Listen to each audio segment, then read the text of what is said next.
Hey, what's up guys, Rev here. So on this channel, we cover any situation where localizers are catching an L. And in this situation, I have some updates where localizers are very satisfyingly reaping what they have sowed for the past couple of years. Now, I consider a lot of the work of localizers to be the equivalent of cultural vandalism.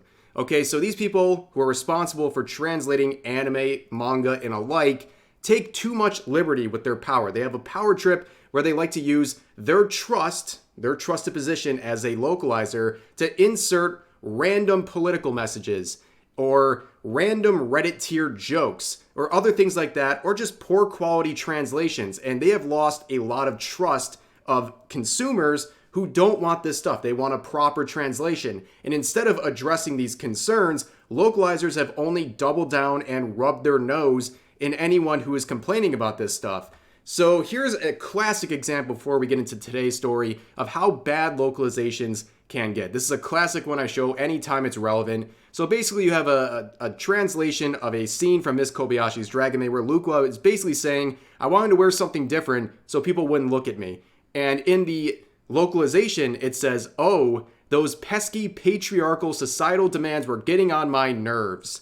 Yeah, quite the leap and bound in that situation. But today we're going to focus on reaction to this story right here. So, this tweet says, the Ancient Magus Bride manga's return gets simultaneous English release using AI translation. Now, this got a lot of people talking because they are now having a conversation about how AI should be used in localizations and translations for manga and anime. And despite the fact that the official account for this franchise would come out and say that this was human-assisted AI, where AI was initially used and then human review was implemented after that, a lot of people got involved in this conversation of AI versus localizers. And as this is captioned, whoever wins, we lose. Because a lot of people acknowledge that AI translations have a lot of flaws.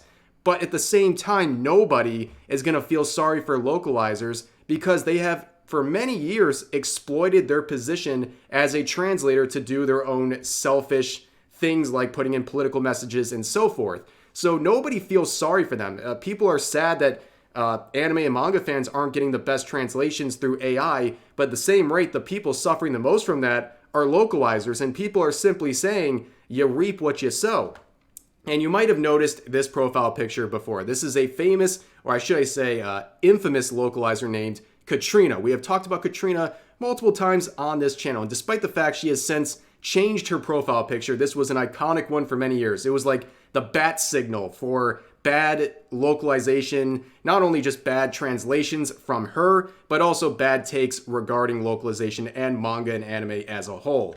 Now, if you're familiar with her Twitter, if you even liked a tweet of anyone who's ever criticized her, you're probably blocked. She runs blockchains nonstop to deflect any criticism. But of course, you guys probably aren't surprised that in this situation, she had to get involved, making this quote retweet saying, I don't have words for how embarrassing and disappointing this is. Instead of paying a human to do a quality job, they're using AI to get a mediocre product for free.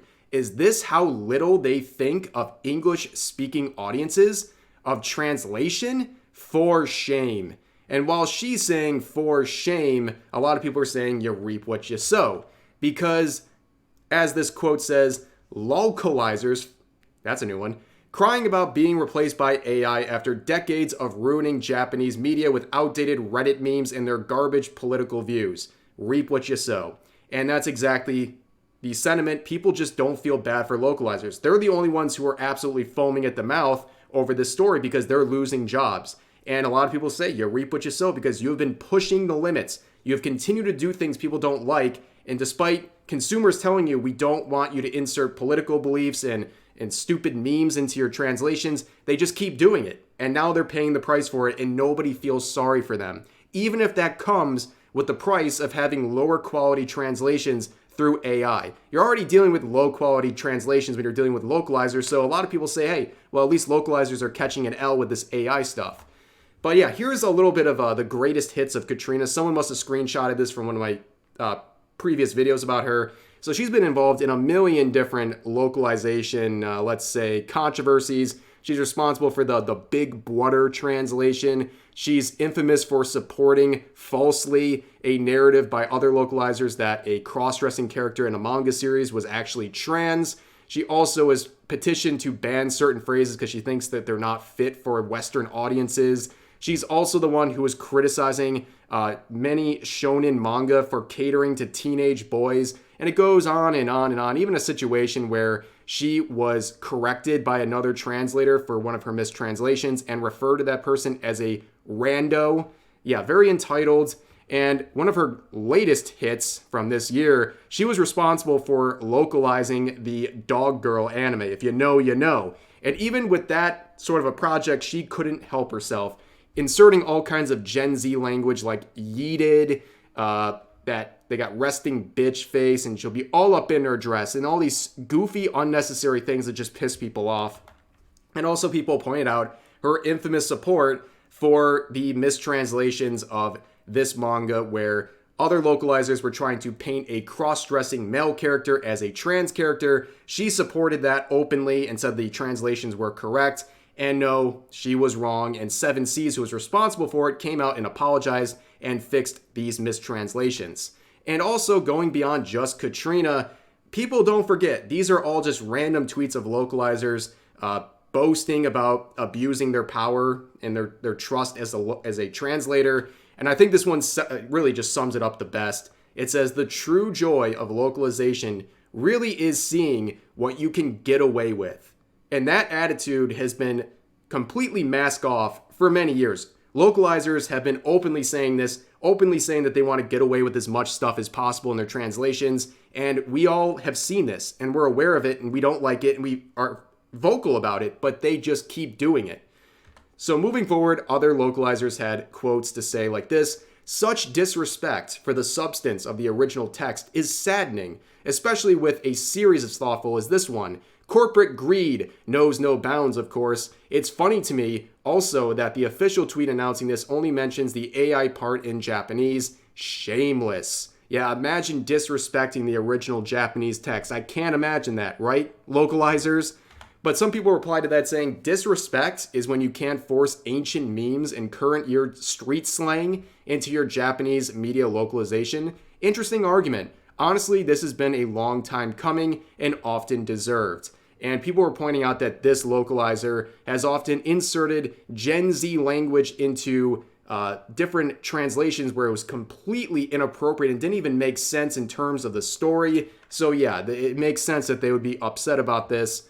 And here's another situation where a person was essentially saying, nobody wants to deal with localizers and you're kind of reaping what you sow, and that's why people don't feel sorry that you're losing your jobs to AI.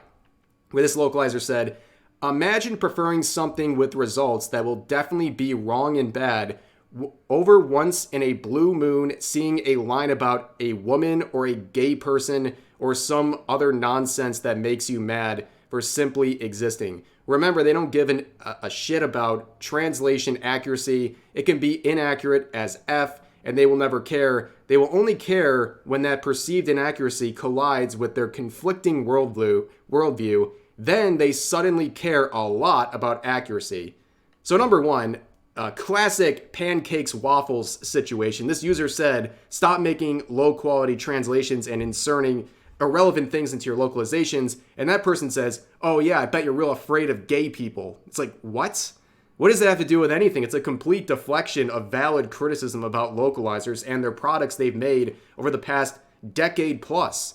And here's another tweet people are brutalizing right now. I took this screenshot last night. I believe it's gone from 400 quotes to well over 1,000 at this point. This aspiring localizer says, weebs realize the only reason they prefer subs is that it allows them to exoticize and fetishize a culture due to historical superiority complexes in cinema that is deeply rooted in racism, challenge level impossible. This might be a contender of one of the worst tweets ever made. Even some voice actors and localizers are coming out and saying like, dude, come on, you're making us look bad. Please delete this.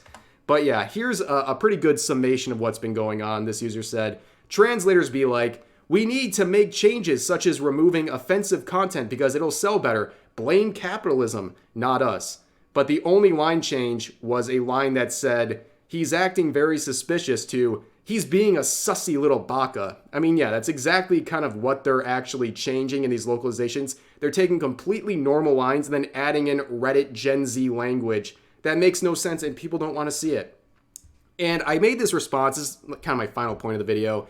I was responding to Chibi Reviews on Twitter, and if you don't know him, a great anime YouTuber, very nice guy too, would definitely recommend checking out his content. But I made this reply about the situation that really sums up my feelings and a lot of people's feelings, where this is an outcome, the use of AI translations, is something that should not have had to happen. Like, we should have proper translations done by humans, but localizers have been messing around with translations for so long that they're now finding out the consequences of this, and they're seeing that nobody besides their own peers in the localization industry feel sorry for them. Yes, people who consume anime and manga do not like seeing AI translations. They would much rather see a proper one done by a human being. But localizers ruin that. And now when localizers are losing their jobs to AI, people are just not sympathetic at all. And they're just saying, you reap what you sow. But that's going to do it for this video. I know a lot of topics in today's video, so feel free, as always, to share all of your thoughts about them in the comment section down below. Hope you guys enjoyed the video, and I'll see you next time.